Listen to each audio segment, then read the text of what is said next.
tanpa sengaja membuat teman ibu hamil. Dia tidak hanya matang dan menawan. Pesona yang dimilikinya benar-benar membuatku terpikat. Sepasang kaki jenjang nan indah yang bersinar. Selalu terlihat samar di balik stoking hitam. Kaki jenjang nan indah itu kadang-kadang masih memancarkan aroma susu. Sementara aku hanya minum sedikit bir setelah putus cinta karena kesedihan. Dalam perjalanan pulang, aku secara tak terduga bertemu dengan seorang wanita cantik yang mabuk. Aku tidak tahu siapa yang memulai.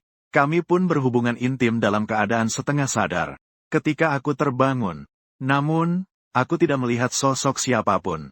Aku juga tidak tahu informasi apapun tentang wanita itu. Namun saat itu, aku menerima telepon yang tidak jelas. Pihak yang menelepon mengatakan bahwa Jiang Wanwan sedang melahirkan. Memintaku segera datang. Saya pikir, primadona kampus, guru Jiang Wanwan, sedang melahirkan. Apa hubungannya dengan aku? Ini pasti bukan telepon penipuan, kan? Tapi di ujung telepon sana ada seorang perawat. Katanya aku adalah kontak darurat di ponsel ibu bersalin. Melihat situasi itu, aku pun tidak peduli lagi. Aku pergi dulu untuk melihat keadaan seperti apa. Saat itu, Jiang Wanwan sedang terbaring di ranjang rumah sakit. Wajahnya tampak lelah. Namun, itu tidak bisa menutupi kecantikannya yang sempurna. Dia mengelus perutnya sejenak. Dia menghela napas, bertanya-tanya apakah orang itu akan datang. Sebenarnya, dia juga tidak tahu. Di sisi lain, aku menghentikan taksi dan langsung menuju rumah sakit. Ketika aku tiba di ruang rumah sakit di lantai 5, aku menemukan ibuku di luar. Bu, kamu di sini buat apa? Aku bertanya dengan heran. Ibu membeli banyak barang keperluan. Dia baru saja ingin membawanya naik. Tiba-tiba mendengar suaraku. Ah, jangan tanya, aku bantu teman baikku. Tolong bantu angkat ini. Lift penuh, jadi aku naik tangga. Aku hampir kehabisan tenaga. Sambil berbicara, dia menyerahkan barang-barang di tangannya kepadaku. Dia beristirahat sejenak. Dia segera bereaksi. Tunggu, ini adalah rumah sakit ibu dan anak. Kenapa kamu ada di tempat seperti ini? Kamu tidak mungkin. Kemudian ekspresinya terlihat sedikit terkejut. Kamu sialan. Jujurlah, apakah kamu membuat seorang gadis hamil? Setelah itu, dia memberiku 1 jitakan, dan kemudian menendang pantatku. Ekspresiku sedikit putus asa. Ibu, itu tidak seperti yang kamu pikirkan. Datang ke tempat seperti ini pasti ada masalah. Untungnya hari ini aku sibuk. Jika tidak, aku akan memberimu pelajaran. Setelah ibu menatapku, dia masuk lebih dulu ke ruang perawatan. Aku mengikuti dari belakang dan melihat nomor ruang perawatan. Seketika wajahku pucat. Ternyata berbicara dengan perawat di ruang yang sama. Ini adalah dua hal yang bertabrakan. Aku tidak bisa tidak merasa pusing. Begitu masuk, ternyata benar itu Jiang Wanwan. Jiang Wanwan di tempat tidur rumah sakit. Dia juga mengangkat kepala dan melihatku. Seketika wajahnya berubah. Terkejut tak terkira. Melihat Jiang Wanwan. Mendengar kata-kata ibu. Aku juga akhirnya memahaminya sepenuhnya. Ternyata sahabat ibu adalah Jiang Wanwan. Ibu tidak menyadari ekspresi kami berdua. Masih terus berbicara. Bibi kamu itu memang tidak beruntung dalam memilih pasangan. Sekarang anaknya hampir lahir. Tapi ayah anak itu sampai sekarang masih belum muncul. Tidak peduli dan tidak bertanya. Sungguh brengsek sekali. Aku bilang padamu, kamu tidak boleh begitu. Ibu memberikan pelajaran langsung. Dengan sabar dan penuh kasih mendidik anaknya. Di sini aku bertatapan sejenak dengan Jiang Wanwan. Seketika teringat malam pertemuan tak sengaja di hotel. Ternyata itu kamu. Aku tidak menyangka. Dengan wanita cantik yang kutemui. Ternyata adalah sahabat ibu, Jiang Wanwan. Dia juga tidak menyangka. Dengan pria yang ia temui. Ternyata adalah anak dari sahabat baiknya. Di wajah Jiang Wanwan yang pucat dan cantik. Seketika timbul rasa malu. Ini juga terlalu memalukan. Bu, aku ingin bicara sesuatu. Untuk menghindari dipukuli, aku mencoba merangkai kata-kata dengan sehalus mungkin. Sebenarnya, aku adalah pria brengsek yang kamu maksud. Ibu baru saja meminum seteguk air. Saat mendengar ucapanku, ia hampir memuntahkan airnya. Situasi apa ini KLOAD? Sudah kesal setengah hari sama pria brengsek AROA. Ternyata itu anaknya sendiri, Arfa. Melihat tatapan bingung dari sahabat baiknya, Wajah Jiang Wanwan tampak canggung. Akhirnya, ia tetap sulit mengangguk. Ini yang dikatakan Meiji. Benar, anak dalam perutku adalah kamu. Anak lelaki. Kata-kata ini membuat ekspresi ibu sangat terkejut. Anak sendiri. Dia adalah yang itu. Pria brengsek yang dimakinya berkali-kali. Bagaimana aku bisa melahirkan anak seperti ini? Betapa malangnya, sahabat baik yang mengandung selama 10 bulan. Anakku bahkan tidak bertanya sama sekali. Segera akan melahirkan. Tapi baru datang setelah menunggu lama. Apakah hatinya sudah dimakan anjing? Ibu sudah marah sekali pada saat memikirkan ini. Dia langsung ingin menendangku. Apakah keluarga pasien sudah datang? Pada saat itu, perawat masuk. Melihat ekspresi ibu dan aku. Terkejut sampai tidak percaya. Xiao Shu, kamu adalah keluarga pasien. Yang berhasil terhindar dari bencana. Aku baru tahu saat ini. Ternyata sepupuku sekarang bekerja di rumah sakit bersalin. Mendengar sepupu perempuan bertanya. Aku malu dan hanya mengangguk. Sepupuku langsung terkejut. Ternyata pria brengsek itu adalah anak Bibi. Anak dari teman Bibi ternyata adalah anak Xiao Shu. Dalam keadaan terkejut, dia menutup mulut dan tersenyum. Tidak terlihat mirip Xiao Shu. Baru lulus sudah jadi ayah. Dan ternyata 3 bayi sekaligus. Apa? 3 bayi? Aku mendengar ucapan sepupuku. Kepalaku kembali berdengung keras. Tidak hanya hamil dengan sekali hubungan intim.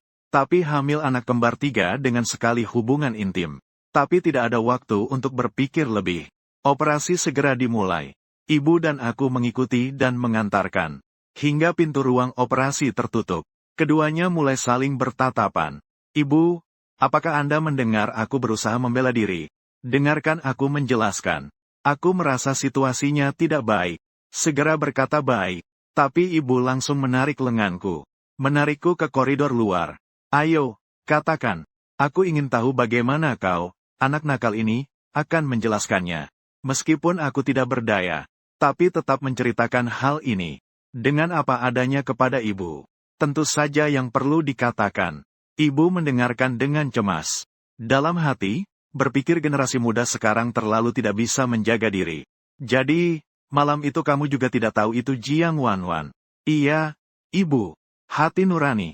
Jika aku tahu itu sahabat ibu, aku akan membunuhmu. Tidak berani, tapi kamu tetap melakukannya. Aku langsung kehabisan kata-kata.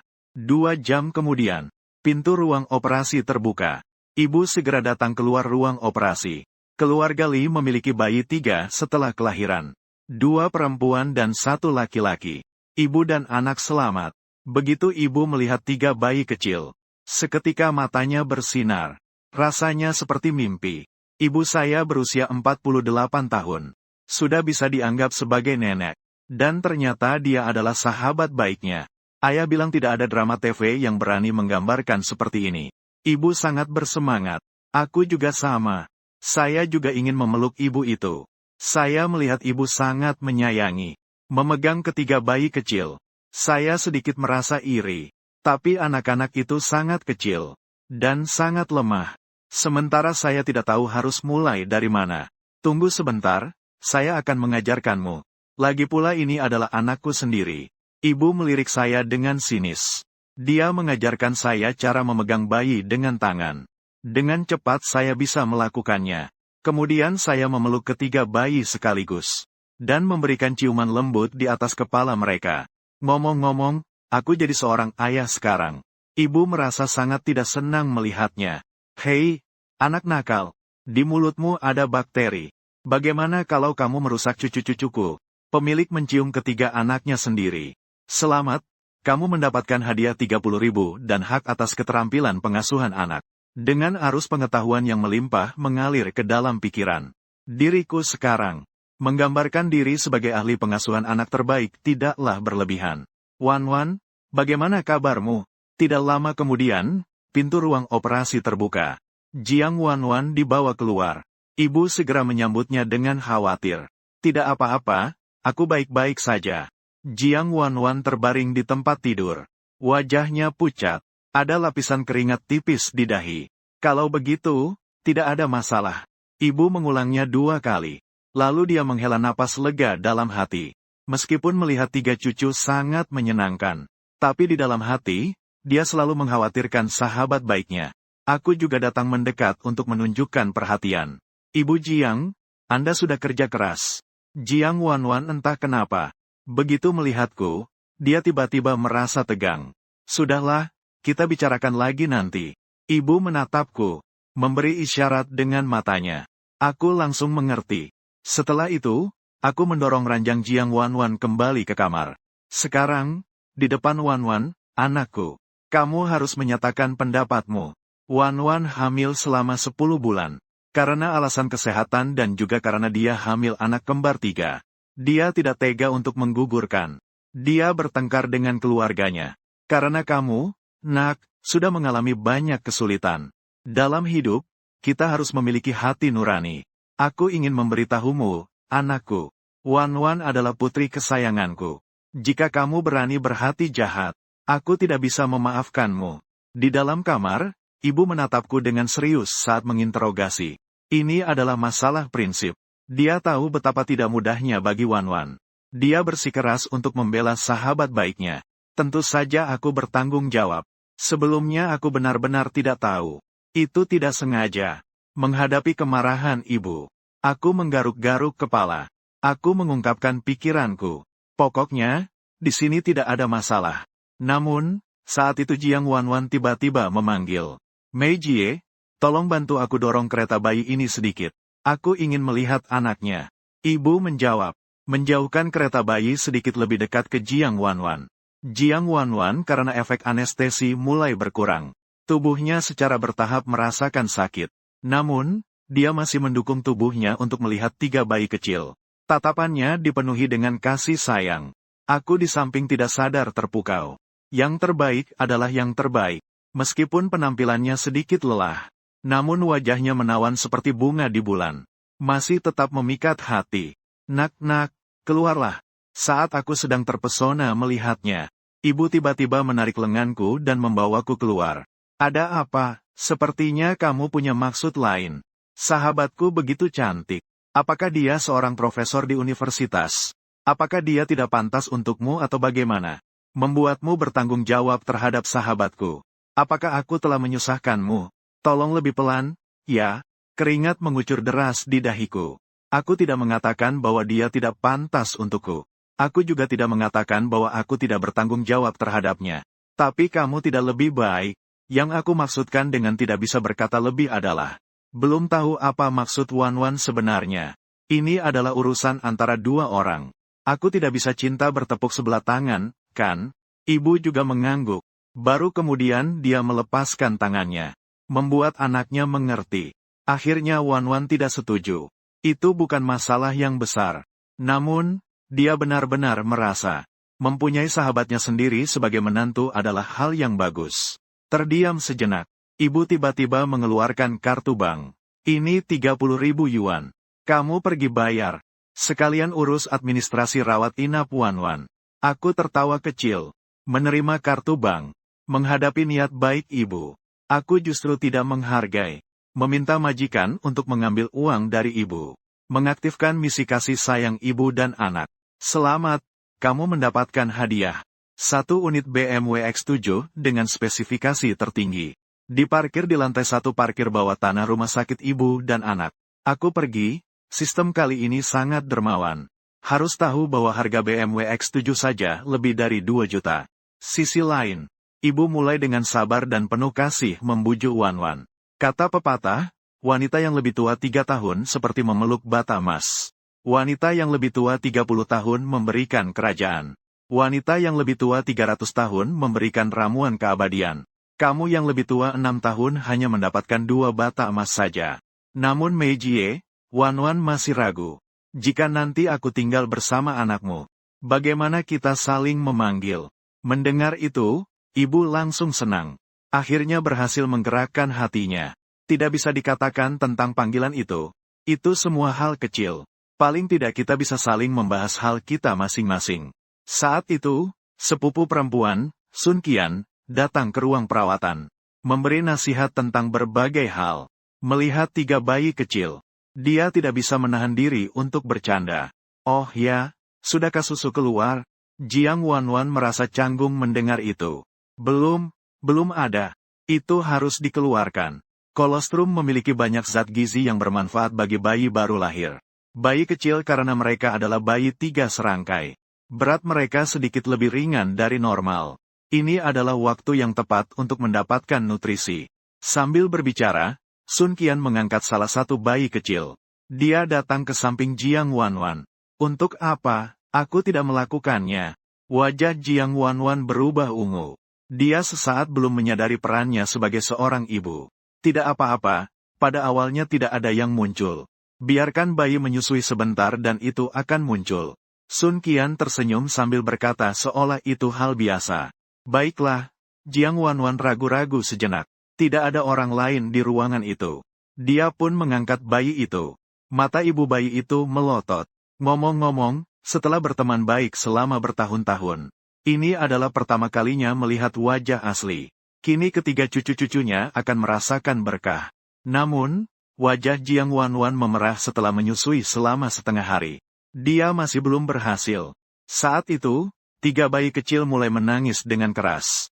Mereka pasti lapar. Melihat ini, wajah Jiang Wanwan tampak sedikit malu. Diri sendiri begitu megah.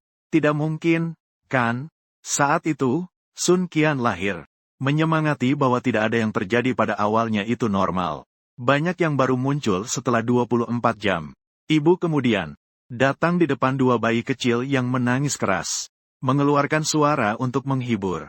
Bayi kecil pasti lapar, ya? Nenek akan segera membuat susu untuk kalian, bagaimana? Sambil berbicara, dia mengeluarkan botol susu dan susu bubuk. Kalau begitu, biarkan aku membuat susu bubuk. Kebetulan saya baru saja kembali setelah membayar. Melihat ini, aku segera berkata. Jiang Wanwan melihat situasinya. Dia segera membalikkan badannya. Aku melirik sekeliling. Kebetulan aku melihat.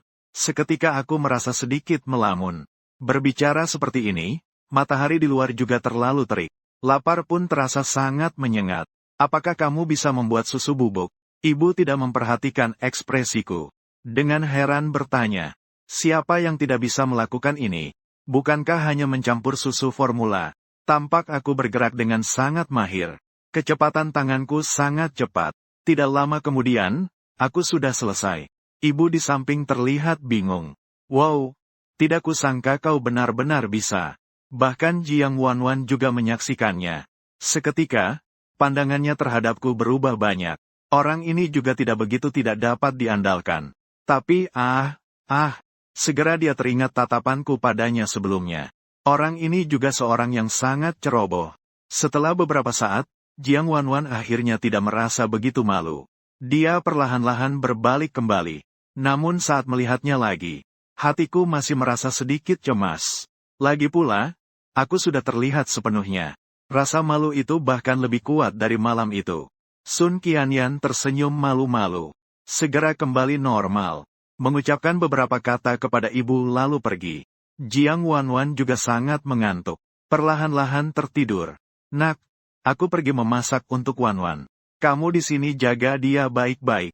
Ibu mengingatkan anaknya. Baiklah, ibu. Aku menjawab dengan serius. Berbalik melihat Wanwan yang sedang tidur. Dalam hati tidak bisa tidak terkagum. Saya baru saja lulus. Ternyata sudah bersama primadona kampus. Dan sudah mempunyai 3 anak. Rasanya terlalu tidak nyata. Aku diam-diam melihatnya. Pesona yang menawan. Cantik luar biasa. Bahkan saat tidur pun dia terlihat begitu cantik. Sungguh dia adalah seorang primadona yang sempurna.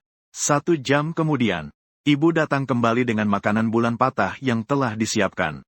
Dengan perhatian menyerahkannya kepada Wanwan. Juga tidak tahu apakah ini sesuai seleramu. Namun makanan bulan patah seperti ini cukup ringan. Mengutamakan keseimbangan nutrisi. Mencium aroma makanan. Perutku juga menggeram karena lapar. Tidak bisa menahan untuk berkeluh kesah kepada Bu. Apakah Anda lupa membawakan makanan untukku?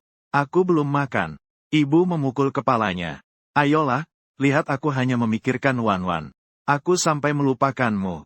Makanan ini semua disiapkan untuk Wanwan. Kalau begitu, turunlah dan makan. Aku dengan putus asa memegang perutku dan keluar dari ruang perawatan. Sampai di kantin. Kembali ke ruang perawatan. Ibu sudah bersiap untuk pulang. Nak, Aku harus pergi. Di kantor masih ada banyak pekerjaan yang belum diselesaikan. Malam ini, jaga Wanwan baik-baik ya. Jangan sakiti dia. Tenang saja, Bu. Jika aku tidak bisa menjaga dengan baik, silakan kamu potong kakiku sekalipun. Aku menjawab dengan senyuman. Ibu melotot padaku. Berbalik, ibu berbicara lembut kepada Jiang Wanwan. Aku akan pergi lebih dahulu. Anak nakal ini. Jika dia berani menyakitimu, katakan saja padaku. Jika ada yang perlu, silakan perintahkan. Dia masih muda. Suka melakukan pekerjaan berat dan kotor. Aku merasa pusing. Anda tidak usah berbicara lagi. Itu adalah cucu Anda. Tapi mereka juga anakku, putra dan putriku. Dan saya suka melakukan pekerjaan yang bersih. Tanpa basa-basi, saya mendorong ibu keluar. Kembali ke ruang perawatan. Jiang Wanwan pertama kali secara aktif berbicara dengan saya. Kamu dan ibumu cukup menarik. Ya, kami biasanya seperti ini. Aku tersenyum. Tapi di dalam hati saya merasa agak canggung. Lagi pula, ada hubungan generasi. Saya masih harus memanggilnya dengan sebutan Bibi. Bisa dilihat, hubungan kalian sangat baik. Suara Jiang Wanwan mengandung rasa iri. Kami mengobrol beberapa kalimat. Rasa asing di antara keduanya perlahan-lahan menghilang. Karena Jiang Wanwan memiliki bakat luar biasa. Ditambah dengan bantuan saya, segera berhasil memproduksi ASI. Sistem memberitahu saya bahwa saya telah mendapatkan 1 unit apartemen mewah di BC Residence. Juga mendapatkan tambahan 10 poin peningkatan fisik. Saya mengambil hadiah di kamar mandi. Tiba-tiba ada kekuatan besar yang mengalir dalam tubuh saya. Menyebar ke seluruh anggota tubuh. Lalu datanglah rasa sakit yang luar biasa. Seluruh otot dan tulangku seolah-olah dibentuk kembali oleh kekuatan itu. Kurang dari 1 menit, aku berkeringat di seluruh tubuhku. Melihat ke cermin, diri yang ada di cermin tampak seperti patung marmer. Perutku berbentuk 8 otot perut dan pinggang yang kekar. Seluruh wajahku juga menjadi lebih tampan. Keesokan paginya sekitar pukul 6, ibu datang dengan semangat membawa sarapan. Jiang Wanwan sudah terbangun. Aku yang terjaga semalam juga memanfaatkan kesempatan untuk tidur sejenak. Sarapan yang dibawa ibu sangat melimpah. Jiang Wanwan tahu makanan untuk anak itu penting. Jadi, dia juga tidak berpura-pura. Langsung saja mulai makan. Terima kasih, Mei Jie. Jiang Wanwan berkata dengan sopan. Tidak perlu sungkan-sungkan. Ibu sambil memberinya makanan. Sambil menanyakan kejadian semalam. Apa anak nakal itu mengganggumu semalam? Tidak ada. Jiang Wanwan teringat malam tadi. Wajah kecilnya tidak sengaja memerah. Dia menatapku sejenak. Dalam hati, aku terkejut sejenak. Dalam hati berkata, bocah nakal ini bagaimana bisa jadi begitu tampan?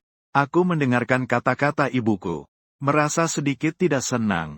Ibu, lihat yang Anda katakan. Untuk apa aku mengganggu orang tanpa alasan? Yang penting kamu tahu. Ibu tersenyum dan melirikku. Memberikan sarapan padaku. Cepat, makan sebelum dingin. Setelah ibu pergi, ruang perawatan menjadi jauh lebih tenang. Tak lama kemudian, perawat yang bertugas pagi-pagi masuk. Aku tidak bisa menahan terkejut. Chen Su, mengapa kamu ada di sini? Perawat itu bukan orang lain. Dia adalah cinta pertamaku, Liu Ruyan. Betapa kebetulan. Tidak menyangka bisa bertemu di rumah sakit. Liu Ruyan melangkah cepat mendekat. Hingga hari ini, dia masih ingat jelas betapa baiknya aku padanya di masa lalu. Kemudian kami berpisah. Itu karena kami masih terlalu muda. Tidak mengerti apa-apa. Namun sekarang 7 atau 8 tahun telah berlalu. Pemuda kekanakan saat itu kini telah tampan dan menawan. Karismatik dan menawan. Liu Ruyan melihatku dengan sekali tatapan. Hatiku berdebar-debar tanpa alasan. Setelah berputar-putar, sepertinya aku masih menyukai tipe Chen Su. Dia dengan antusias berjalan ke arahku. Bahkan membayangkan seperti dulu. Mengulurkan tangan untuk meraih lenganku. Melihat itu, aku merasa pusing. Aku miring untuk menghindari tangannya. Kamu jaga hari ini ya? Iya, kemarin ada rapat. Hari ini giliran aku jaga. Liu Ruyan sedikit terkejut. Tapi dia tidak terlalu memikirkannya. Lagi pula, aku dulu terlalu menyakitinya. Sekarang sedikit marah juga wajar. Dia melirik sekeliling. Melihat 3 bayi kecil di sampingku. 3 bayi kembar. Chen Su, Ini anak dari saudara siapa? Sangat lucu. Aku menggaruk kepala. Ketiga bayi ini adalah anak-anakku. Liu Ruyan tertegun. Dia bertanya dengan terkejut. Chen Su, kamu sudah menikah? Belum menikah? Bagaimana bisa punya anak? Kau salah paham. Ini benar-benar anakku. Anakku yang sah, aku menjelaskan. Liu Ruoyan mendengar kata-kata itu. Seketika wajahnya berubah pucat. Itu tidak mungkin. Sesuai waktu, bukankah kau baru saja lulus? Bagaimana bisa baru lulus sudah punya anak? Tak ada yang tidak mungkin. Sekarang banyak mahasiswa yang memiliki anak sebelum lulus. Lagi pula aku sudah lulus. Aku menjawab dengan tenang. Liu Ruoyan merasakan kesedihan di dalam hatinya. Ternyata ini benar. Tapi dulu kau jelas-jelas hampir mati demi aku. Kenapa tidak menungguku? Kenapa tidak memberitahuku? Seolah-olah telah melahirkan 3 anak. Sambil merasa kesal, dia kemudian berpikir sebentar. Chen Su belum menikah. Pasangannya juga hamil tidak terduga. Karena ini adalah kejadian tak terduga. Bagaimana masa depan masih belum pasti. Dengan kata lain, dia masih punya kesempatan. Memikirkan ini, Liu Ruoyan mengangkat dadanya. Dia berjalan menuju saingan cintanya yang terbaring di tempat tidur. Namun, di detik berikutnya, senyumnya membeku di wajahnya. Karena saingan cintanya benar-benar terlalu cantik. Ikan tenggelam dan burung jatuh. Bulan tertutup dan bunga malu. Hanya dengan melihat, membuat setiap wanita merasa terpikat. Dibandingkan dengan dirinya. Dirinya adalah gadis desa yang sangat biasa. Yang lebih mengejutkannya adalah sikapnya yang luas dan besar benar-benar sangat mengagumkan. Liu Ruyan menunduk dan melihat dirinya. Seketika merasa gelombang rasa rendah diri muncul di hati. Mengira bisa membangkitkan kembali cinta lama. Ternyata itu hanya pikirannya saja. Liu Ruyan menanyakan dengan prosedural tentang keadaan Jiang Wanwan dan bayi kecil tersebut. Seolah-olah melarikan diri. Jika tinggal 1 detik lagi, dia merasa seperti akan berubah menjadi lemon. Setelah Liu Ruyan pergi, aku menghela napas lega. Dalam hati, bersyukur tidak ada yang salah. Jika ibu melihat, pasti akan mendapatkan omelan yang mengenaskan. Hanya saja saat menoleh, melihat Jiang Wanwan yang sedikit bingung. Bayi kecil kan baru saja diberi makan tidak lama. Kenapa sudah mulai memberi makan lagi? Bukankah aku khawatir anakku lapar? Sebenarnya dia juga tahu bayi kecil baru saja makan. Tapi dia hanya ingin memberi makan. Terutama di hadapan Liu Ruyan. Sejak Liu Ruyan masuk, begitu mendengar percakapan mereka, dia merasa gelisah. Aku sebenarnya tidak menyadarinya. Melanjutkan pikiran kecil Wanwan. Mengingatkan untuk lebih hati-hati. Jika membuat bayi-bayi ini makan terlalu banyak susu juga tidak baik. Mungkin bisa menyebabkan gangguan pencernaan. Ibu tiba-tiba bergegas ke rumah sakit di sore hari. Siapa sangka saat akan masuk ke ruang perawatan. Tiba-tiba mendengar seseorang memanggil dari belakang, "Tante." Ibu menoleh untuk melihat. Ekspresinya sedikit berubah. Ternyata itu Liu Ruyan yang mengenakan seragam perawat. Dia juga mengenal Liu Ruyan. Dulu saat dia pacaran dengan aku, dia pernah beberapa kali datang ke rumah. Meskipun selama itu tidak ada masalah. Namun setelah itu, keributan yang terjadi lumayan besar. Aku tidak setuju untuk putus. Berbagai cara berjuang mati-matian. Menangis dan bersumpah untuk mencintainya seumur hidup. Menunggu dia berkelana kemana-mana. Saat itu, ibu langsung marah melihatnya. Tanpa banyak bicara, dia langsung memukulku. Akhirnya, ayah pun ikut campur. Langsung memanggil 7 serigala. Jadi saat ini melihat Liu Ruyan lagi, ibu merasa terkejut. Seketika, mungkinkah bocah nakal ini sedang merencanakan sesuatu lagi? Setelah Liu Ruyan pergi, ibu langsung menatapku. Tatapannya penuh amarah. "Kau dan Liu Ruyan, jangan-jangan kau melakukan sesuatu di belakangku." Aku langsung berteriak, "Ibu, aku sekarang sudah punya anak. Berani melakukan apa? Sebaiknya jangan ada. Aku memperingatkanmu. Anak brengsek, kau sudah besar. Kau bukan lagi anak kecil dulu. Jika kau berani tidak setia pada Wanwan." "Hati-hati." Ibu belum selesai bicara. Aku melanjutkan untuknya. "Hati-hati, Anda bisa mengganggu kaki anjing saya. Menguliti kulitku." "Benar kan, Bu?" "Haha, nakal. Yang penting tahu." Ibu meletakkan buah dan suplemen di tepi tempat tidur. Satu persatu diambilkan untuk Jiang Wanwan. Aku melihat ada lici favoritku di dalam tas. Dengan hati-hati bertanya kepada ibu, bolehkah aku makan satu lici? Ibu melirikku, kan? Lici itu dibeli untukmu. Aku menerima dengan senyum. Terima kasih, Bu. Anda benar-benar ibu kandungku. Sebenarnya aku masih menyimpan satu hal di dalam hati. Ayah belum tahu aku hamil. Ibu menghela napas. Ayah baru saja menjalani operasi usus buntu. Masih dalam masa pemulihan. Jika dia tahu ini adalah kamu, apa reaksi dia? Begitu aku mendengarnya, aku langsung berpura-pura. Ayah memiliki temperamen yang mudah marah, melakukan hal dengan impulsif. Jika dia tahu aku hamil dengan sahabat ibu, meskipun terjepit, itu tidak menghalanginya untuk mengeluarkan 7 serigala dan memukulku. Saat sedang berbicara, telepon berbunyi. Itu adalah telepon dari ayah. Aku merasa panik sejenak, memberikan ponsel kepada ibu. Itu adalah telepon dari ayah. Ibu melirik dengan tenang dan berkata, itu untukmu. Apa yang kamu tunjukkan padaku? Dengan enggan, aku menjawab telepon. Halo, ayah, ada apa? Aku belum bisa meneleponmu. Suara ayah terdengar dari telepon. Nak, apa kamu baru-baru ini melakukan hal buruk lagi? Aku segera membela diri. Aku bekerja keras setiap hari. Usahaku untuk mencari uang. Bagaimana bisa ada waktu untuk melakukan hal buruk? Ayah mendengus dengan keras. Kamu juga tidak punya keberanian itu. Jika bibimu menelepon pagi ini dan bilang kamu mengacaukan putri ibumu, dan sampai membuatnya melahirkan 3 anak untukmu. Begitu mendengarnya, aku berpikir itu konyol. Anakku sebaik itu. Bagaimana mungkin dia melakukan hal konyol seperti itu? Aku merasa sangat tidak nyaman mendengar itu. Segera aku membenarkan kata-kata ayah. Hal-hal yang konyol seperti itu. Perkara yang konyol itu. Bagaimana mungkin putra Anda bisa melakukan itu? Ibu di sebelah mendengarkan sambil menggulung mata. Ayah juga mengingatkan dengan benar. Teman ibu kamu. Kamu harus memanggilnya Bibi. Selisih usia dan generasi. Ingat baik-baik, nak.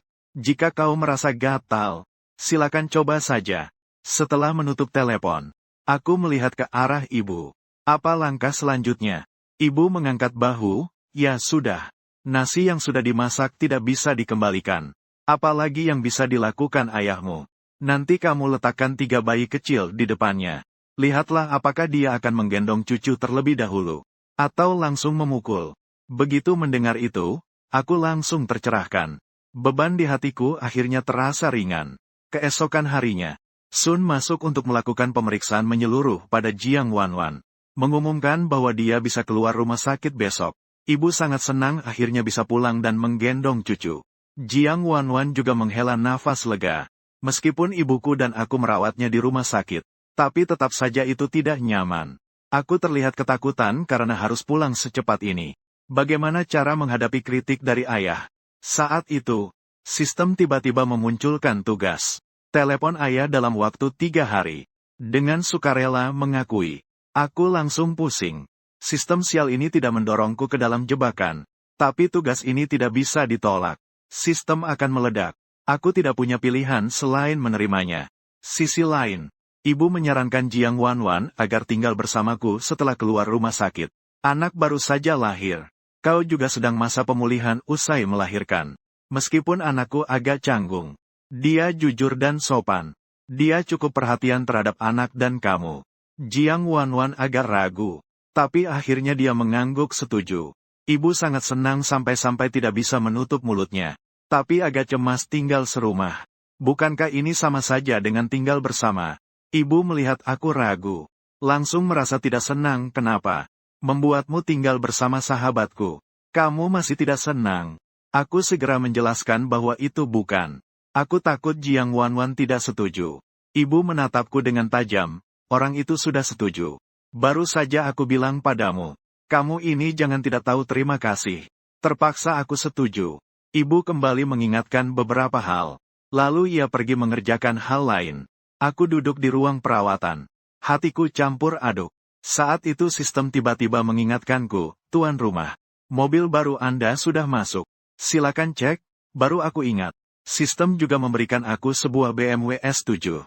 Aku pergi ke parkiran bawah tanah. Menemukan BMW X7 yang baru. Duduk di kursi pengemudi. Mengatur tempat duduk dengan baik. Mengemudi keluar dari rumah sakit. Di jalan, aku berhenti di sebuah toko serba ada untuk membeli air. Begitu keluar, aku melihat sosok yang familiar. Mantan pacarku, Su Mucheng. Dia berdandan sangat mencolok. Menggandeng lengan seorang pria gemuk. Melihatku, dia menunjukkan ekspresi menganggap remeh. Apa ada gunanya mengikuti saya? Kita sudah putus. Sekarang aku punya pacar baru. Dia sangat baik padaku. Perilaku seperti ini hanya akan membuatku semakin benci. Wajahku penuh dengan kotoran. Di mana kamu melihat aku mengikuti kamu? Su Muchen mendengus dingin. Dulu aku benar-benar buta. Karena aku terpesona oleh wajahmu yang tampan. Namun, di masyarakat ini, apakah ketampanan bisa dijadikan makanan? Uang adalah yang terpenting. Lihat, ini BMW milik pacarku. Hari pertama, dia sudah membelikanku LV. Dia tampak sangat bangga.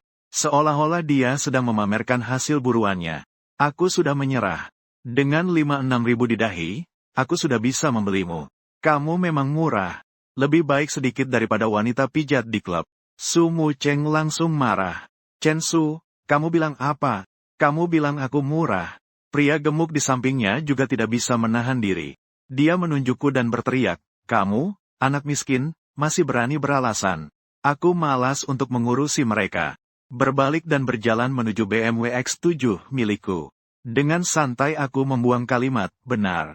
Pacar barumu cukup baik, ya. Jika kamu tidak bilang. Aku mengira dia adalah ayahmu. Setelah mengatakan itu, aku menyalakan mesin dan pergi dengan cepat.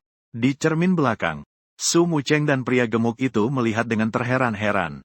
BMW X7-ku melaju pergi dengan suara bising. Wajah mereka tampak sangat buruk. Aku mengemudikan mobil. Hatiku merasa lega. Untungnya aku memutuskan untuk berpisah dengan tegas pada saat itu. Jika tidak, aku pasti akan merasa mual seumur hidup. Saat ini, aku berdiri di depan pintu ruang perawatan. Hatiku berdebar-debar. Ayahku tiba-tiba datang. Meskipun ibuku sudah memberitahu lebih dulu. Tapi aku tetap panik. Aku tahu seperti apa temperamen ayahku. Terutama setelah dia baru saja menjalani operasi usus buntu. Jika dia tahu aku memiliki anak dengan sahabat ibuku, hatinya pasti akan marah sekali. Ayah, kenapa kamu datang tanpa memberitahu sebelumnya? Aku pergi untuk menjemputmu. Aku berusaha untuk terlihat tenang. Aku menyambut dengan senyuman. Ayahku tampak muram. Dia tidak menghiraukanku. Dia langsung masuk ke dalam kamar rawat. Aku segera mengikutinya. Hatiku berdebar. Ayah melirik ke sekeliling ruangan. Tatapannya jatuh pada 3 bayi di tempat tidur bayi. Wajahnya tampak jauh lebih lembut. Dia berjalan mendekat. Dia mengulurkan tangan dan mengangkat 1 bayi dengan lembut. Matanya penuh dengan kasih sayang. Wow, benar-benar ada 3. Ayah bergumam pelan. Suaranya mengandung sedikit kejutan. Aku memanfaatkan kesempatan untuk menjelaskan, Ayah, ini memang kecelakaan. Aku sudah minum terlalu banyak saat itu. Aku dalam keadaan setengah sadar. Akibatnya tidak bisa dihindari. Tenang saja, aku akan bertanggung jawab sepenuhnya. Aku akan menjadi pria sejati seperti Anda. Ayah tidak berkata apa-apa. Dia menggendong bayi itu selama beberapa saat. Tiba-tiba dia berdiri. Dia melambai ke arahku. Ikuti aku sebentar. Hatiku bergetar. Tahu yang seharusnya datang pasti datang. Mengikuti ayah keluar dari ruang perawatan. Dia membawaku ke ruang perawatan kosong di sebelah. Setelah menutup pintu, ayah mengamati aku sambil memegang wajahnya. Telapak tanganku yang tegang berkeringat. Takut sekali kalau dia akan mengeluarkan sabuknya di detik berikutnya. Tak kusangka. Ayah mengeluarkan kartu bank dari saku dan memberikannya padaku. Ini untukmu, peganglah. Aku terkejut. Pak, Anda ini sedang melakukan apa? Mau apa sih, anak nakal? Di kartu ini ada 800 ribu. Ini adalah tabungan hidup setengah kehidupan aku dan ibumu. Pegang, dan gunakan untuk membeli rumah. Suara ayah menjadi lebih lembut. Dia menepuk bahuku, kau juga sudah dewasa. Sudah bukan anak kecil lagi, karena hal ini sudah terjadi. Maka harus baik pada ibu dan anaknya. Ambil tanggung jawab. Uang ini ambil dan belikan rumah. Berikan ibu dan anak itu tempat bernaung. Langkah berikutnya, ambil surat nikah. Segera berikan perempuan itu sebuah status. Aku menerima kartu bank itu. Hatiku penuh dengan rasa terharu. Ayah meskipun biasanya mudah marah, tapi saat-saat penting selalu memikirkan aku. Aku sedang berpikir untuk berkata lebih banyak. Ayah tiba-tiba mengeluarkan sabuk dari saku. Dengan senyum, ia berkata untuk tenang. Tidak apa-apa, ini hanya untuk pura-pura. Agar ibumu mengerti. Agar aku, sebagai seorang pria, tetap dihormati. Aku belum sempat bereaksi. Sabuk itu sudah mendarat di tubuhku.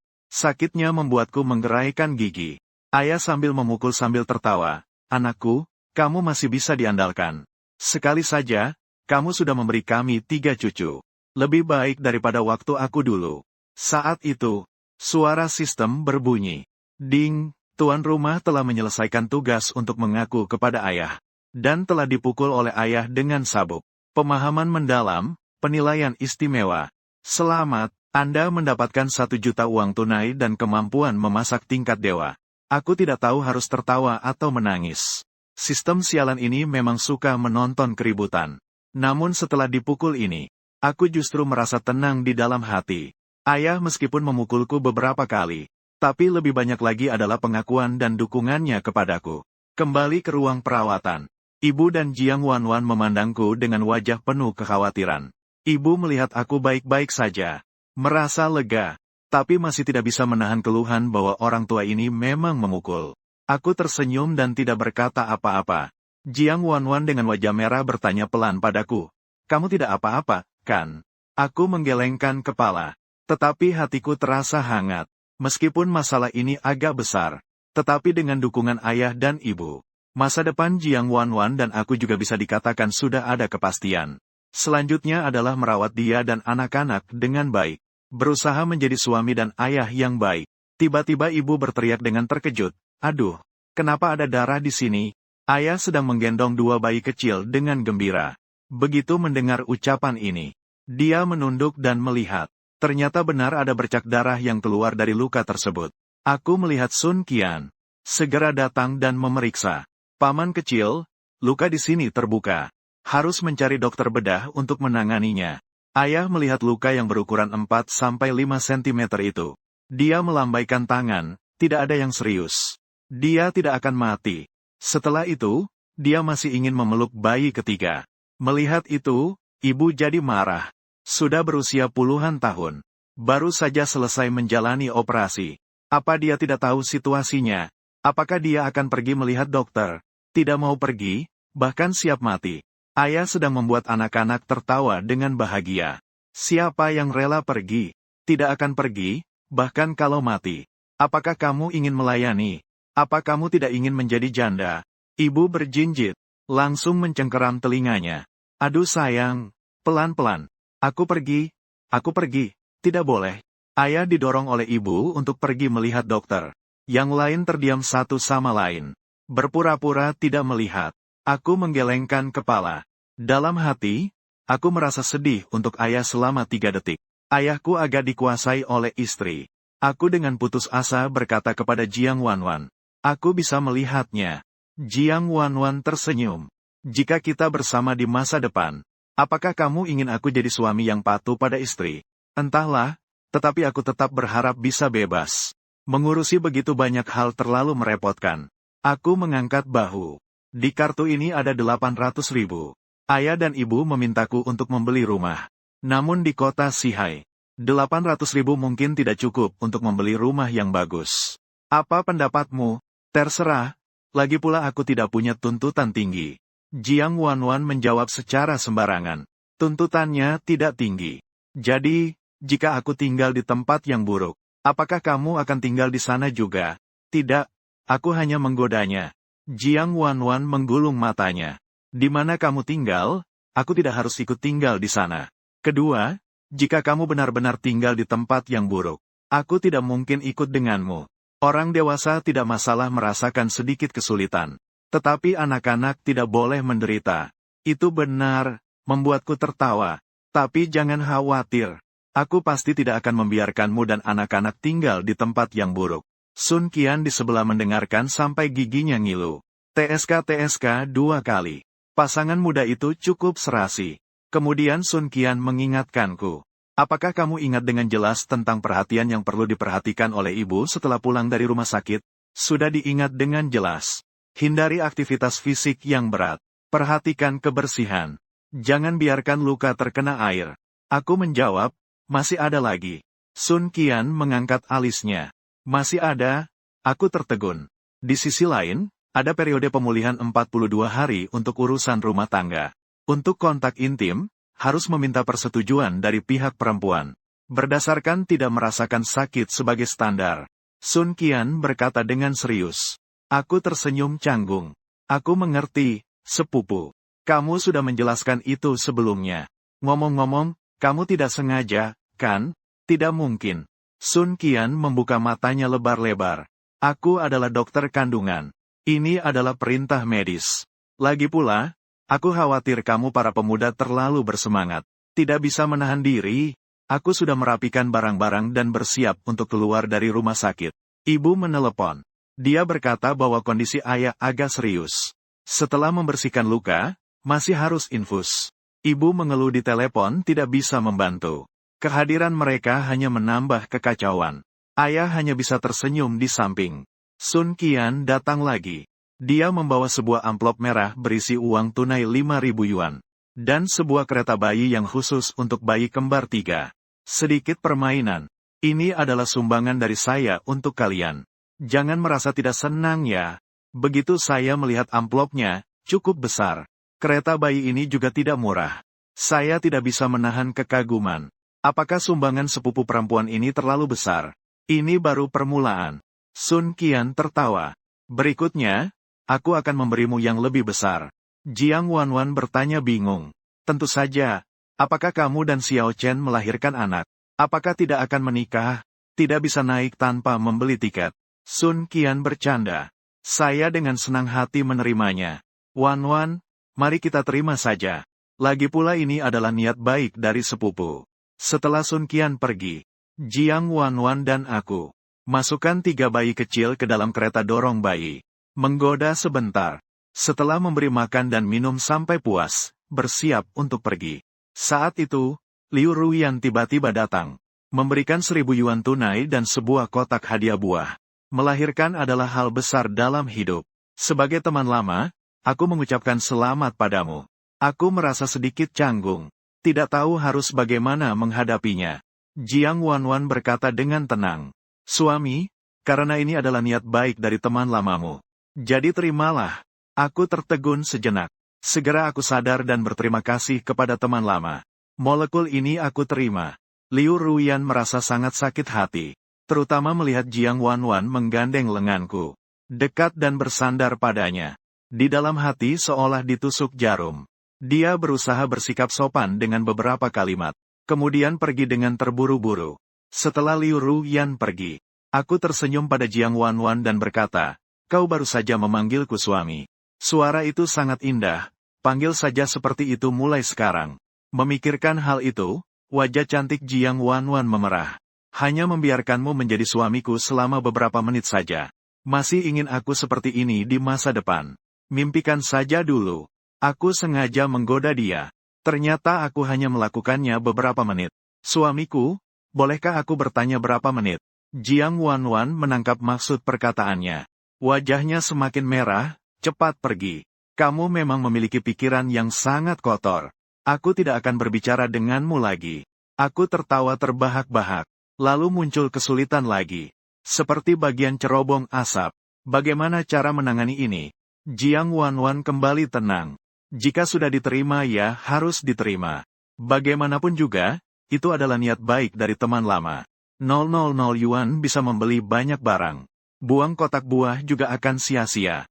Akhirnya, Sun Qian menyelesaikan pekerjaannya. Datang dan membantu mendorong kereta bayi. Jiang Wanwan meskipun bisa berjalan, tapi tidak bisa berjalan terlalu lama. Aku mencari kursi roda agar dia bisa duduk turun. Sampai di pintu rumah sakit. Langsung mengangkatnya.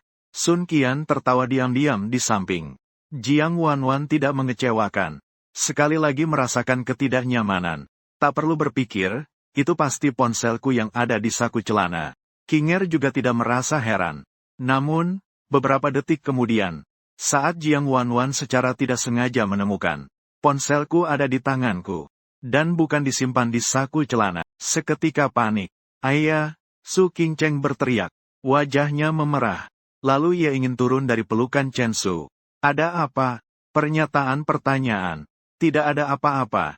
Chen Wanwan menjawab. Bertemu dengan orang yang berbuat mesum. Chen Su untuk sesaat merasa bingung. Katanya dia yang memeluknya. Bagaimana bisa bertemu orang mesum?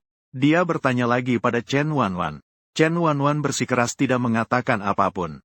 Dia juga bersikeras ingin berjalan sendiri. Meskipun harus berjalan pelan.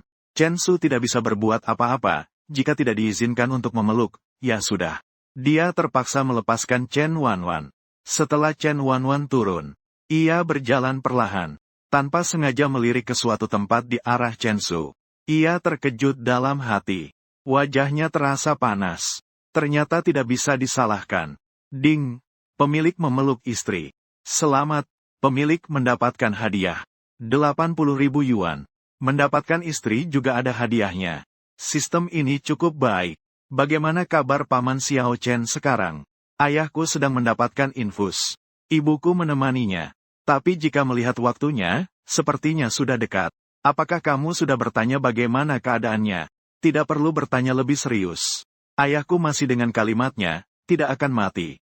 Paman Chen dengan putus asa tertawa dan berkata. Sun Qian mendengar itu, lalu ikut tertawa. Ini benar-benar gaya paman kecil. Sedang berencana bertanya kepada Paman Chen bagaimana cara pulang. Saat ingin bertanya apakah harus naik taksi, tiba-tiba terdengar bunyi kreaking. Ternyata itu adalah Chen Dapeng. Song Mei dan yang lainnya kembali dengan mobil. Mobil itu milik mereka.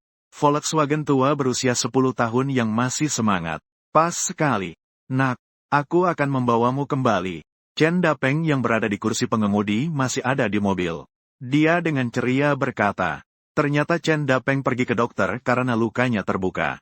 Sebenarnya rumah sakit kesehatan ibu dan anak sudah memiliki bagian bedah. Pria dewasa bisa diperiksa. Tapi Song Mei melihat bahwa banyak orang yang mendaftar. Waktu menunggu terasa lama.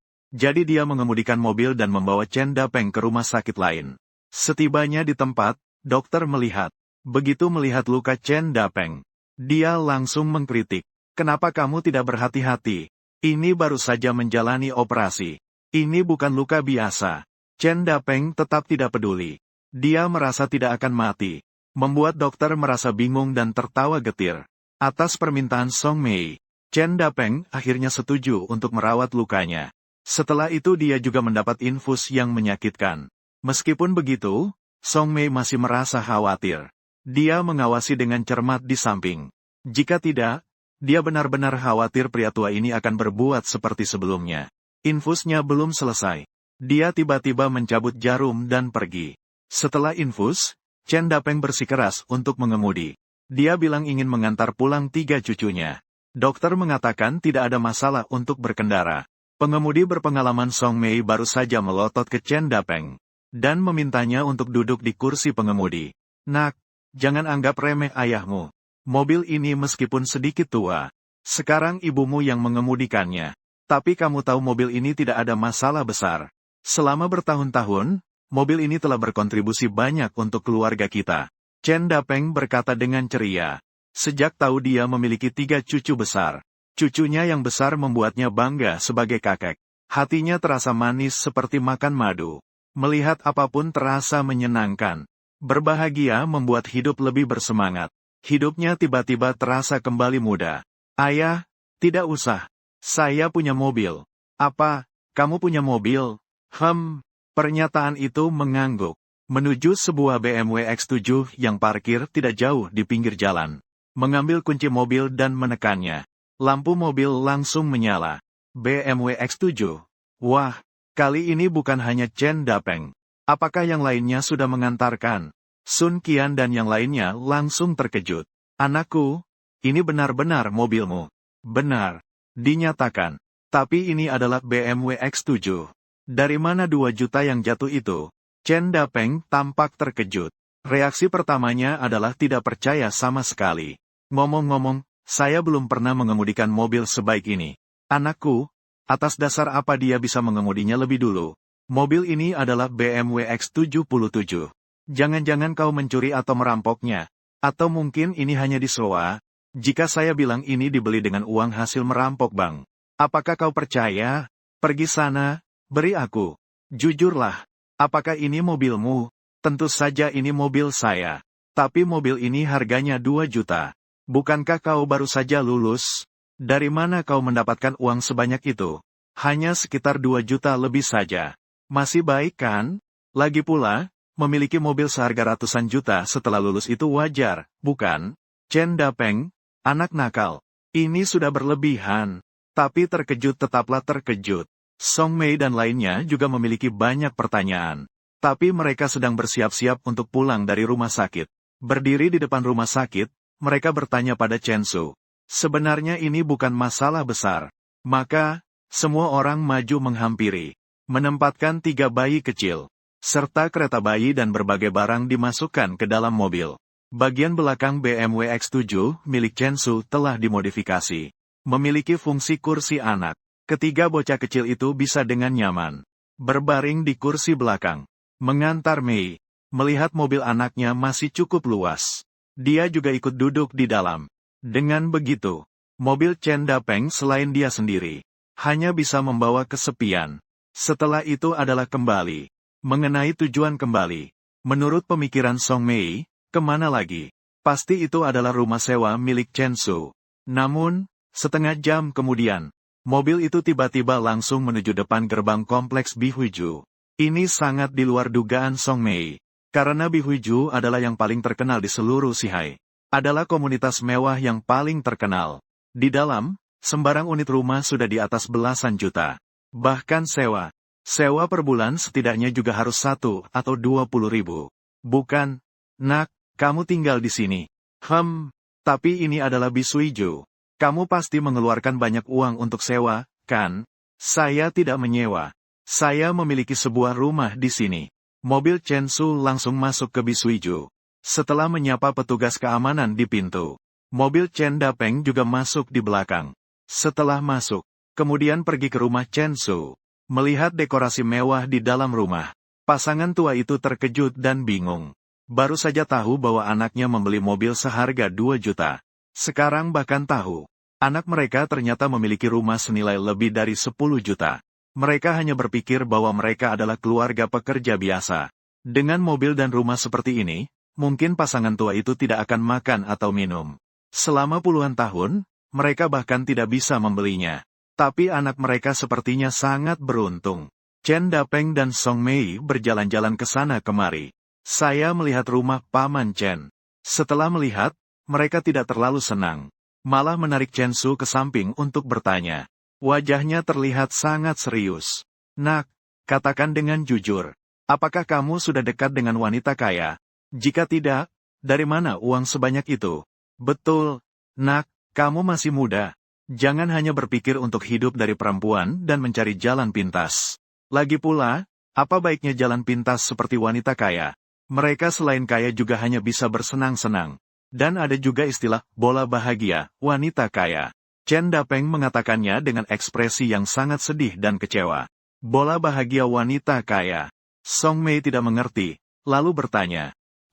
Itu artinya seperti bola kawat. Chen Dapeng menjelaskan dengan paksa. Bola kawat. Ekspresi Song Mei semakin bingung. Nah, coba cari sendiri saja. Chen Dapeng hanya bisa berkata lagi. Mendengar itu, Song Mei segera mencari sendiri. Setelah membaca penjelasannya, wajahnya sedikit memerah. Song Mei menatap Chen Dapeng dengan tajam. Sudah tidak sopan, kau tahu banyak ya. Nanti di rumah baru aku bereskan kamu. Setelah itu, sudut mulut Chen Dapeng bergerak-gerak. Pasangan itu tetap bersama-sama menekan Chen Su. Apa kamu terlibat dengan perempuan kaya itu? Tidak. Bagaimana mungkin anak kalian berdua melakukan hal seperti itu? Ekspresi Chen Su tak berdaya. Meskipun saat ini anak muda suka mencari jalan pintas. Tapi kita adalah orang yang berprestasi dan anak baik yang berperilaku benar. Itu pasti tidak mungkin.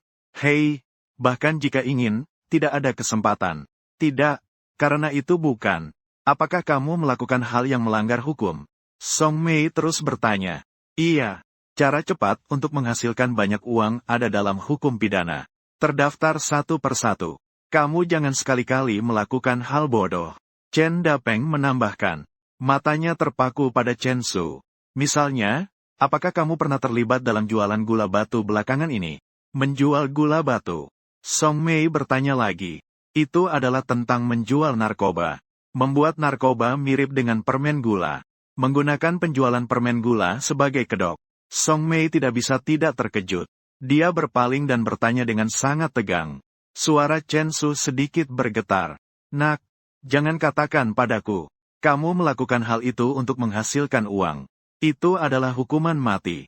Chen Dapeng hanya berbicara sembarangan. Apakah Chen Su benar-benar menjual permen gula? Ternyata Song Mei begitu. Dia tidak bisa menahan untuk terkejut. Seketika dia juga melihat Chen Su dengan ekspresi tegang. Bocah nakal, jangan-jangan dia benar-benar tidak mungkin, kan? Saat Chen Suo sedang melihat kedua tetua itu. Waktu sangat serius. Ekspresi tegang. Sebuah momen yang membuat bingung antara tertawa dan menangis. Ngomong-ngomong, ini sudah sangat jelas, menjual permen gula. Bercanda, seumur hidupku tidak bisa berdampingan dengan perjudian dan narkoba. Tapi jika dipikir-pikir, itu juga wajar. Tiba-tiba aku mendapatkan keberuntungan. Baru saja lulus sudah memiliki kekayaan. Kekayaan rumah mewah bernilai puluhan juta. Siapapun pasti sedikit tidak percaya. Orang tuaku sendiri juga tidak terkecuali.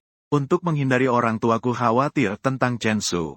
Mengeluarkan sertifikat properti, kontrak pembelian mobil, dan dokumen lainnya. Itu adalah mobil dan rumah milikku sendiri. Setelah itu, dia juga menunjukkan kepada kedua orang tuanya. Ponsel dan rekening banknya sendiri. Sistem. Memberikan semua penghargaan yang dimilikinya dengan cara yang sah. Sehingga meskipun dia membeli mobil dan rumah, semua itu memiliki sumber dana yang legal. Dan sumber ini berasal dari trading saham dan Bitcoin. Setiap transaksi tercatat dengan baik. Song Mei dan Chen Dapeng keduanya adalah orang yang berpendidikan tinggi.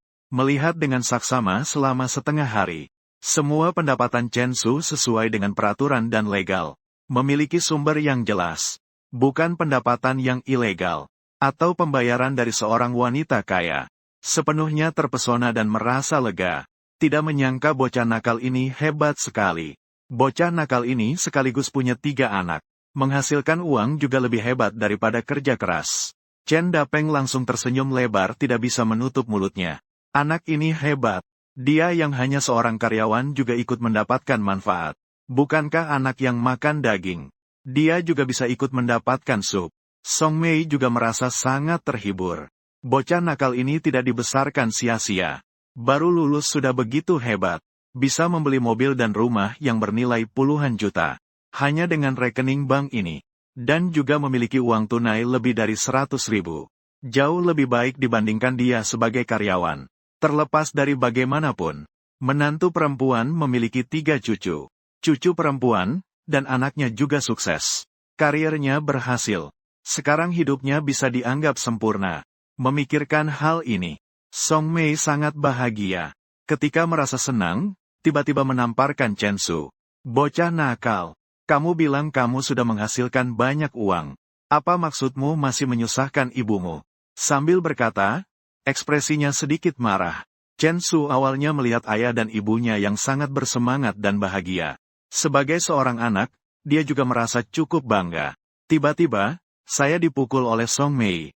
Rasanya agak bingung. Dalam hati berkata, ada apa lagi dengan harimau tua ini? Bagaimana bisa saya menjebak ibu saya sendiri? Tolong, bukankah kamu sendiri yang merebut sahabat baikmu? Apakah perlu sampai seperti itu? Apapun yang terjadi. Bukankah dia juga melahirkan 3 cucu untukmu? Kenapa ini belum selesai? Jangan-jangan menoposnya datang lebih awal. Ibu, bagaimana saya bisa menjebak Anda? Belum menjebak. Song Mei bersikeras berkata. Kamu nakal, ya? Kamu sudah menjebak saya 30.000 yuan dari bonus dan tunjangan. Lalu menjebak saya dan ayahmu 800.000 yang merupakan tabungan seumur hidup kami. Apa yang kamu sebut belum menjebak? Begitu Song Mei mengatakan itu. Chen Dapeng juga sudah menyadarinya. Bonus 30.000 dari istri tidak usah dibahas. Sementara 800.000 itu adalah hasil kerja keras mereka berdua seumur hidup. Iya, anak, ibumu benar. Kamu bilang kamu sudah begitu kaya. Masih mau uang kita untuk apa? Itu 30.000 anggap saja gratis untukmu. Tapi 80 juta itu awalnya memang direncanakan untuk membelikanmu rumah. Tapi kamu sudah punya rumah kan? Bahkan rumah itu mencapai puluhan juta. Kamu bilang kamu masih mau 80 juta itu. Apakah itu tidak sedikit berlebihan? Serangkaian pertanyaan bertubi-tubi. Tidak bisa berbuat apa-apa. Chen Dapeng adalah seorang teknisi. Rata-rata sebulan 8.000 yuan. Hanya beberapa tahun ini gajinya sedikit lebih tinggi. Cukup pas-pasan. Meskipun Song Mei bekerja di instansi pemerintah. Dari luar terlihat baik-baik saja. Tapi sebenarnya banyak urusan dan uang sedikit. Sebulan hanya sekitar 6.000 yuan. Selama bertahun-tahun, pengeluaran makan dan minum keluarga. Pasangan suami istri. Selain biaya sekolah Chen Su, tidak banyak yang tersisa. 80 juta itu benar-benar mereka kumpulkan sedikit demi sedikit. Butuh waktu lebih dari 10 tahun untuk mengumpulkan jumlah ini. Secara blak-blakan, 80 juta itu adalah jantung kehidupan pasangan tua itu, tidak berlebihan. Saya mengerti perasaan orang tua saya. Hanya bisa tersenyum tanpa kata. Lalu dia mengeluarkan 2 kartu itu. 2 tangan kembali kepada masa lalu. Ibu dan ayah. Saya hanya menyimpan sebentar saja. Bagaimana bisa disebut menjebak kalian? Lagi pula saat itu kalian yang memaksa saya untuk menerimanya. Memang kami yang memaksa. Tapi bagaimana kau bisa benar-benar menerimanya? Iya, setidaknya kau harus menolak sedikit. Bukan karena saya merendah. Saya bilang punya uang, tapi kalian tidak percaya. Saya tidak akan menerimanya lagi. Kalian akan memukulku. Song Mei dan Chen Dapeng berpikir sejenak. Saat itu melihat anak nakal itu jelas butuh uang. Dia masih ngotot tidak mau. Sungguh ingin menjelaskan dengan baik pada saat itu. Ayah, Ibu, kalian tidak mudah selama ini. Menghidupi saya untuk kuliah juga sangat sulit. Kalian, sekarang punya sedikit uang. Manfaatkan kesempatan ini. Aku akan memberimu hadiah juga. Chen Su dengan tulus berkata. Kedua orang itu, Song Mei dan Chen Dapeng, mendengar. Reaksi pertama mereka adalah menolak hadiah dari kami. Tidak perlu, kami sudah tua. Apa yang kami butuhkan hadiah? Oh ya. Jangan-jangan kamu suka menggoda wanita lagi. Dan sudah menghancurkan gadis mana lagi. Ayo tambahkan beberapa cucu untuk kita. Orang tua, omong kosong apa yang sedang kamu bicarakan? Apa yang kamu maksud dengan omong kosong? Anakku mewarisi gen tampanku. Dia membuat beberapa gadis kecil terpikat di luar. Dan melakukan itu, bukan hal yang aneh. Aduh, sayang, bisa lebih lembut sedikit. Tidak bisa lebih lembut.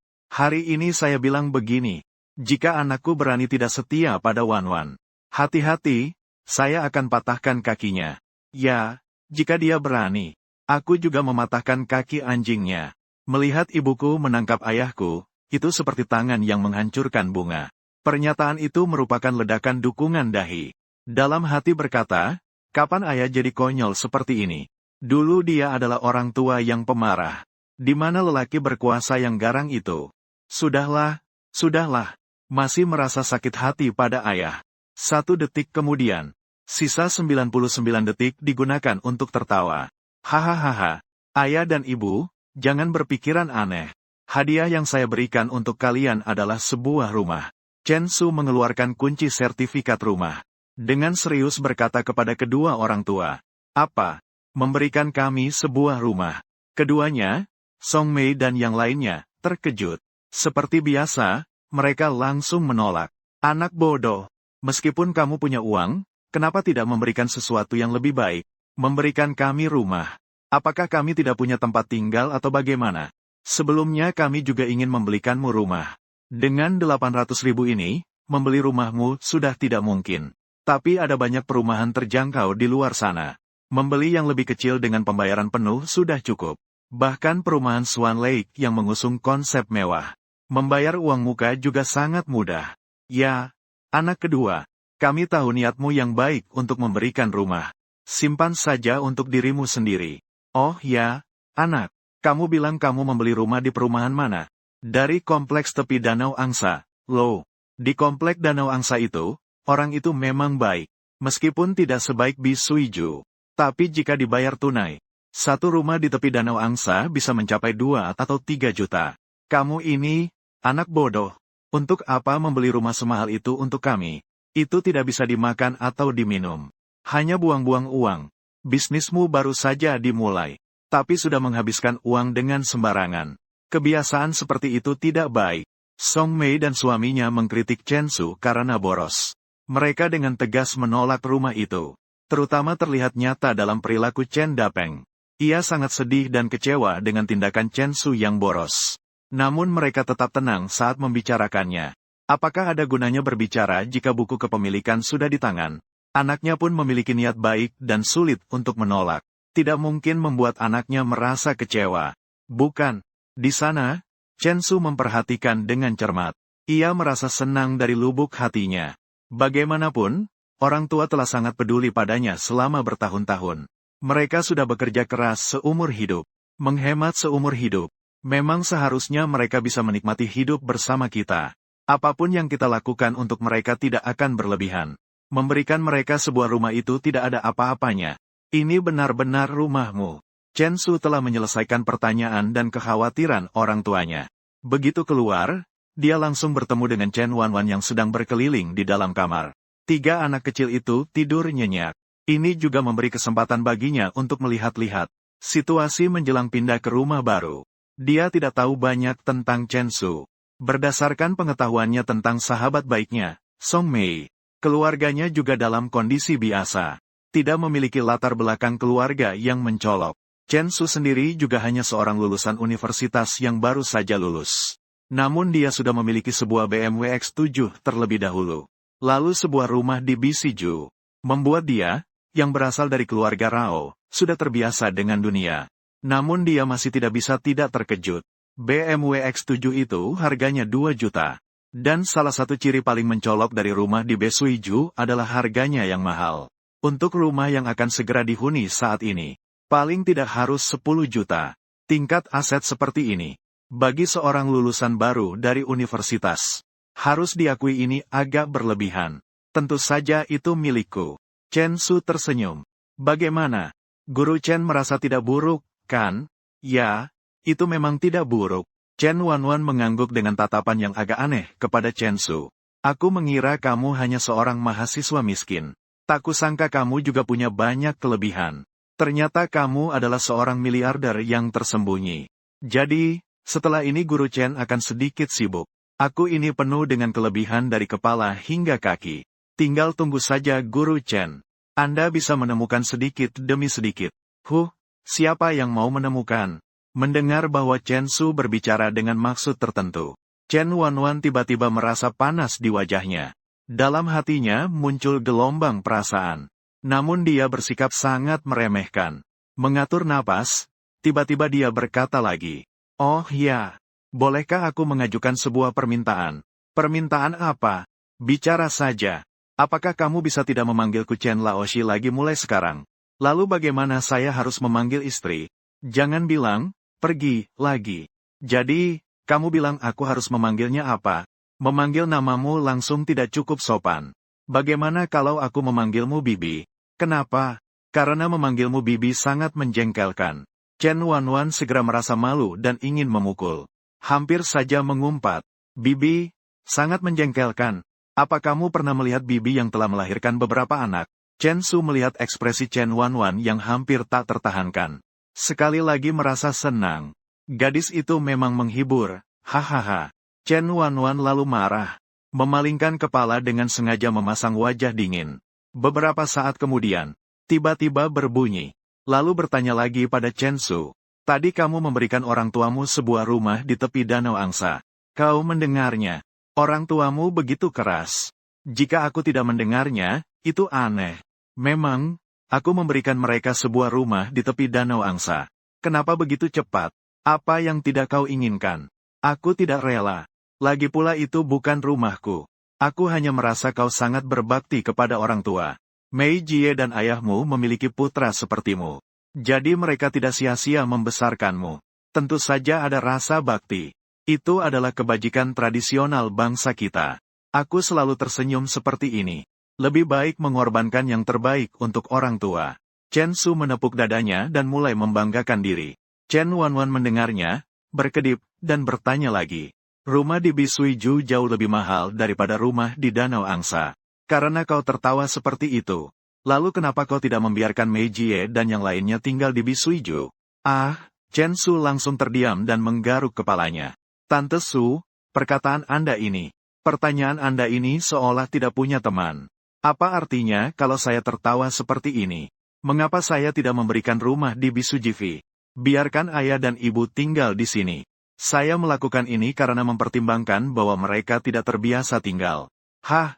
Apakah saya sendiri tinggal dengan nyaman? Seperti pepatah mengatakan, semua kebaikan dimulai dengan bakti kepada orang tua. Yang penting niat, bukan tindakan. Chen Wanwan melihat Chen Su kesulitan. Dia tidak bisa menahan tawa kecil. Oh, saya mengerti sekarang. Ternyata Anda tertawa seperti ini. Ya, ada sedikit niat bakti. Tapi tidak banyak. Hahaha. Chen Su dan Chen Wanwan saling mengejek satu sama lain. Sementara itu, Song Mei dan Chen Dapeng juga tidak duduk diam. Setelah menerima kunci properti yang diberikan oleh putra mereka dengan senang hati, mereka segera bergegas menuju 3 cucu mereka. Ketiga anak kecil itu sedang tidur.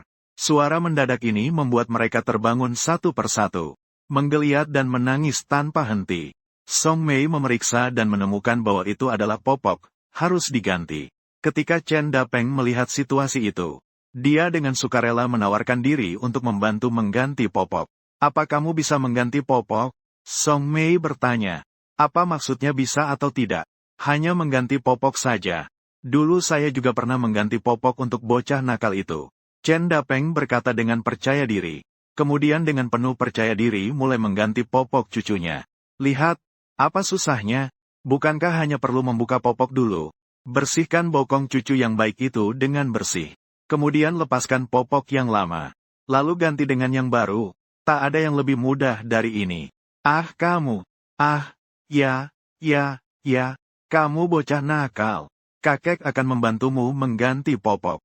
Kamu benar-benar membuat kakek tertawa terbahak-bahak. Sangat lucu sekali. Chen Dapeng dengan sukarela menggantikan popok untuk 3 bocah kecil itu. Sambil mengganti, dia juga menunjuk-nunjukkan kepada Song Mei. Mengganti popok itu sangat mudah. Tak disangka, baru saja mengganti popok cucu yang pertama. Cucu tiba-tiba mengompol. Kebetulan, urin itu malah mengenai mulut Tuan Chen Dapeng. Melihat itu, Song Mei tertawa terbahak-bahak. Sekarang seru, kan? Ganti 1 popok. Cucu kemasukan urin. Dan dia langsung mengompol. Lihat, apakah kamu masih berusaha menunjukkan kemampuan? Chen Suo dan Chen Wanwan tidak dapat menahan tawa ketika mereka melihatnya. Chen Su dengan terpaksa menuangkan segelas air untuk ayahnya. Chen Dapeng sendiri sih tidak masalah. Dia hanya meludah 2 kali dan bahkan tidak minum air yang diberikan Chen Su. Tapi malah semangatnya tidak berkurang. Dia juga tidak mempermasalahkan urin itu. Cucunya berkata dengan ceria. Pertama kali mengganti popok cucu. Langsung dikencingi olehnya. Ini menunjukkan bahwa dia dekat dengan kakeknya. Lagi pula, kalian tahu apa? Ini adalah urin anak kecil. Baik untuk kesehatan orang lain. Intinya, dia terlihat sangat acuh tak acuh. Orang lain yang mendengarnya jadi tidak bisa berkata-kata. Ayah Ding Suzubang digenangi pipis oleh cucunya yang baik. Kakek yang penyayang dan anak yang berbakti. Selamat kepada tuan rumah yang mendapatkan hadiah 30.000 yuan. Mendengar suara sistem di dalam pikiran. Pernyataan itu agak membingungkan. Cucu kecil menyiram kakeknya. Juga bisa mendapatkan hadiah. Ngomong-ngomong tentang sistem ini. Apa logika ini? Logika ini adalah kakek kasih sayang cucu. Sistem Ding mengeluarkan tugas acak. Terus mendorong ayah tuan rumah untuk mengganti popok cucunya.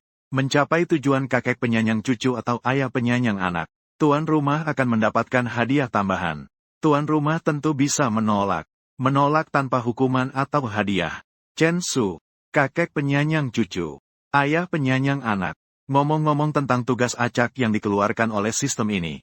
Ini adalah hal yang dilakukan manusia. Tidak mau dan bersikeras untuk tidak melakukannya. Chen Su telah mengambil keputusan. Jadi ia mendekati dan menyarankan pada ayahnya. Kamu sebaiknya menyerah saja. Kali ini biarkan ibuku yang mengganti popok saja. Apa maksudnya menyerah saja? Saya sudah hidup cukup lama. Di kamus tidak pernah ada istilah menyerah. Dengarkan pernyataan tersebut. Chen Dapeng segera menggeram dengan marah. Saya masih tidak percaya. Hanya mengganti popok untuk cucu kecil. Saya tidak bisa menggantinya dengan baik. Kamu perhatikan baik-baik. Lihat bagaimana saya mengganti popok dengan rapi untuk bayi kecil. Sambil berbicara, dia menggulung lengannya dan mulai mengganti.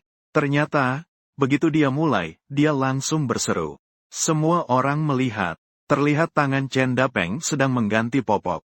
Karena terlalu keras, dia malah menangkap sejumput kotoran bayi. Ding! Ayah pemilik sudah menangkap sejumput kotoran. Mencapai target tugas. Selamat kepada host atas diperolehnya 50.000 yuan dari Chen Su. Ting! Ayah host tidak terima. Berhasil menangkap popok kedua. Dan mengotori lengan bajunya. Marahnya hampir ingin memotong tangannya dan melemparkannya. Mencapai tujuan tugas. Selamat kepada pemilik akun yang mendapatkan 100.000 yuan. Tanpa sadar sudah siang. Kegembiraan Song Mei dan Chen Dapeng perlahan-lahan mereda. Perut mulai berbunyi. Wan Wan, kamu mau makan apa siang ini? Aku akan menyiapkan makanan enak untukmu. Song Mei yang pertama mendekat untuk menanyakan pendapat Chen Wan Wan. Karena sebelumnya Song Mei selalu menanyakan apa yang ingin dimakan Chen Dapeng saat memasak. Chen Dapeng awalnya masih sedikit tidak terbiasa. Namun, ia segera menyadari. Meski Chen Wan Wan adalah sahabat dan menantu, harimau tentu saja mementingkan hal tersebut. Ai, posisi dalam keluarga, sepertinya akan semakin rendah. Saya terserah saja. Chen Wan Wan menjawab. Baiklah, lagi pula hari ini adalah hari pertama kamu pulang dari rumah sakit. Saya akan melakukan sedikit saja. Song Mei berkata sambil tersenyum.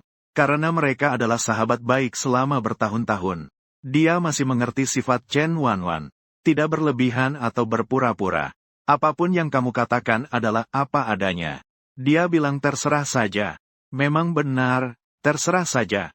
Tentu saja, sebagai ibu mertua, tidak mungkin Song Mei melakukan sembarangan. Ada supermarket makanan segar di komunitas lantai bawah. Setelah Chen Su membeli bahan, dia membawanya ke atas. Di sisi Song Mei, dia mulai memasak. Chen Dapeng berteriak ingin membantu. Ditolak oleh Song Mei tanpa berpikir. Pernyataan dibuat di samping. Juga tidak ingin membiarkan ayahnya membantu memasak. Menghadapi penolakan tegas dari ibu dan anak Chen Su. Dengan enggan, Chen Dapeng hanya bisa menggelengkan kepala. Dia menunduk dan melihat tangannya sendiri. Dia dengan bijak melepaskan. Ma, siang ini masak. Atau saya coba saja. Chen Su tiba-tiba teringat akan keterampilan memasaknya yang luar biasa. Sampai sekarang belum pernah dia tunjukkan. Dia ingin memanfaatkan kesempatan ini untuk menunjukkan bakatnya. Apakah kamu bisa memasak? Song Mei mengungkapkan keraguan. Bukankah sebelumnya sudah pernah makan masakan anaknya? Jika tidak sampai gosong, itu sudah menjadi penilaian yang tinggi. Mengenai rasanya, sebaiknya tidak perlu diungkit. Anak bukan berarti ayah mendorongmu untuk memasak. Mungkin sebaiknya kamu tidak usah. Sebelumnya kamu juga pernah memasak, kan? Untuk rasa masakannya, biar saya katakan. Bahkan anjing pun menggelengkan kepala setelah memakannya. Chen Dapeng berkata. Jarang sekali bisa satu suara dengan istrinya. Setelah Chen Dapeng mengucapkan perkataan ini, Song Mei dan Chen Wan Wan tertawa kecil. Mereka tidak bisa menahan tawa. Chen Su hanya menghela napas.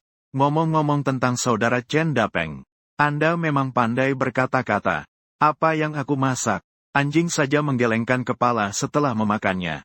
Jelas sekali makanan yang aku masak terlalu enak. Rasanya luar biasa. Cukup asin dan pedas. Anjing itu melompat setinggi 3 kaki setelah memakannya. Ia melarikan diri dengan ceria sambil melompat-lompat. Bu, biarkan aku mencoba sekali.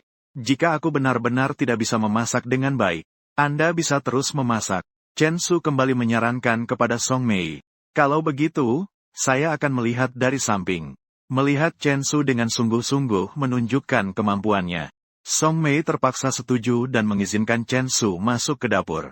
Namun, dia masih tidak mempercayai kemampuan memasak Chen Su. Dia masih sedikit meragukannya. Memasak terutama untuk Wan Wan.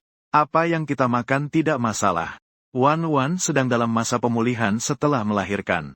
Juga harus menyusui 3 anak. Setiap makan harus benar-benar baik. Oke, Bu. Chen Su mengangguk dengan suara. Tangan sibuk tidak berhenti. Hidangan pertama yang dia masak adalah tumisan daging rumahan. Daging babi dipotong tipis setelah dicuci bersih. Bawang putih dan jahe dipotong menjadi irisan. Daun bawang dipotong-potong.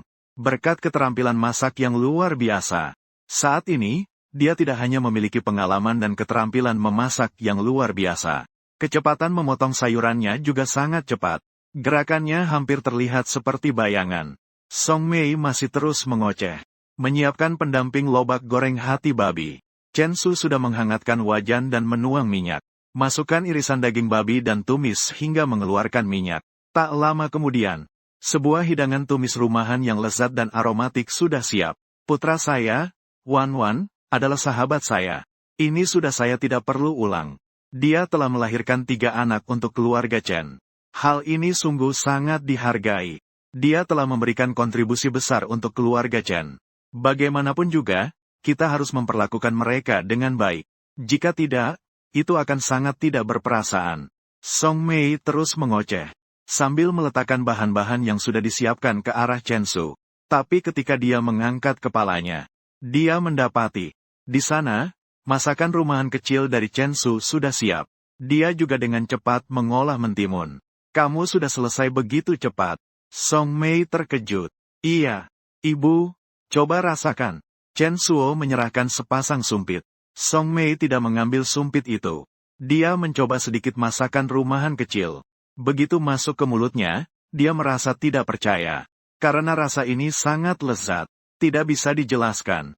Jika harus dijelaskan dengan satu kalimat. Selama hidup puluhan tahun, dia tidak pernah merasakan masakan kecil yang enak seperti ini. Lalu dia mencoba mentimun yang diolah. Rasanya juga sangat luar biasa.